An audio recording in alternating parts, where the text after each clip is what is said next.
विधायकगण और पंचनन ट्रस्ट के हमारे सभी पदाधिकारीगण आज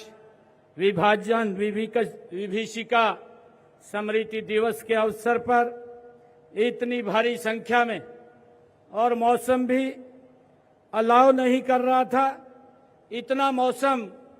खराब चल रहा है और उस मौसम के खराबी के कारण भी पूरे हरियाणा प्रदेश से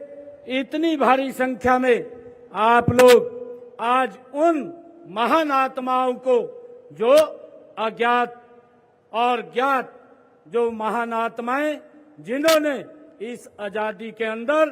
अपना महान बलिदान दिया है, उनको नमन करने के लिए आप आए हैं। मैं आप सबका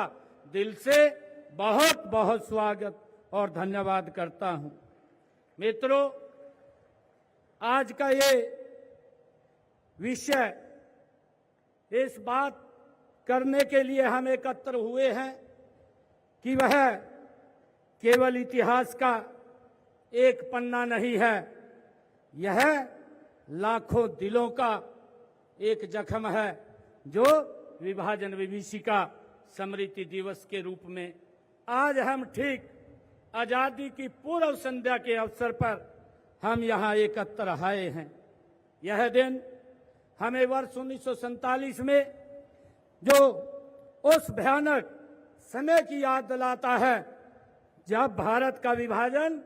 हुआ था। हाँ, इस लाभ विभाजन में न केवल देश को दो टुकड़ों में बांटा, बल्कि लाखों परिवारों को एक गहरा और दर्दनाक अध्याय भी लिख दिया है। मित्रों, उनकी पीड़ा से आहत होकर के देश के यशस्वी प्रधानमंत्री आदरणीय नरेंद्र मोदी जी ने जो देश के बंटवारे को 20वीं शताब्दी की सबसे बड़ी त्रासदी आदरणीय प्रधानमंत्री जी ने कहा है, उन्होंने 15 अगस्त 2021 को स्वतंत्रता दिवस पर आजादी के अमृत महोत्सव के शुभारंभ करते हुए इस विभाजन में अपनी जान गंवाने वाले लोगों की याद में विभाजन विभीषिका स्मृति दिवस मनाने की घोषणा देश के यशस्वी प्रधानमंत्री आदरणीय नरेंद्र मोदी जी ने की है। उस समय माननीय प्रधानमंत्री जी ने जो शब्द कहे थे, उन्होंने कहा था कि देश के बंटवारे के दर्द को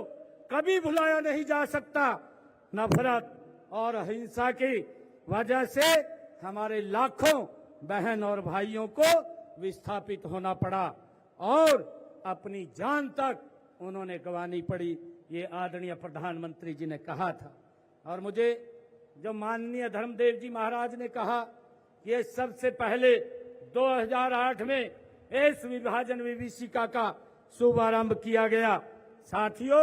आपको ये याद भी होगा कि आज के ही दिन वर्ष 2022 में विभाजन विभीषिका जो स्मृति दिवस है के उपलक्ष्य में पहला राज्य स्तरीय कार्यक्रम ये कुरुक्षेत्र में किया गया था और दूसरा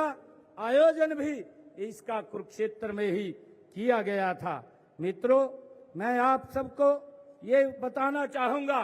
कि इस विभाजन विभीषिका का जो तीसरा आयोजन था वो फतेहाबाद में किया गया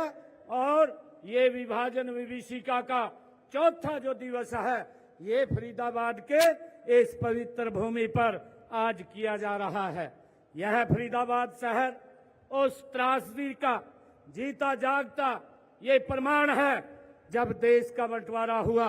हम सब जानते हैं, लाखों लोग अपना सब कुछ छोड़ करके यहाँ आए थे और वे लोग जिन्होंने अपने घर बार, अपनी जमीनें, अपनी विरासत को खो दिया था, उनके सामने एक अनिश्चित भविष्य था, लेकिन उनके हौसले वो बुलंद थे। फरीदाबाद को उनके पुनर्वास के लिए एक नया शहर बनाने का निर्णय भी लिया गया। यह सिर्फ एक शहर नहीं बल्कि आशा की एक नई किरण ये बन करके उभरा है। हमारे विस्थापित भाइयों और बहनों ने हमारी मेहनत और लगन से इस शहर को खड़ा किया है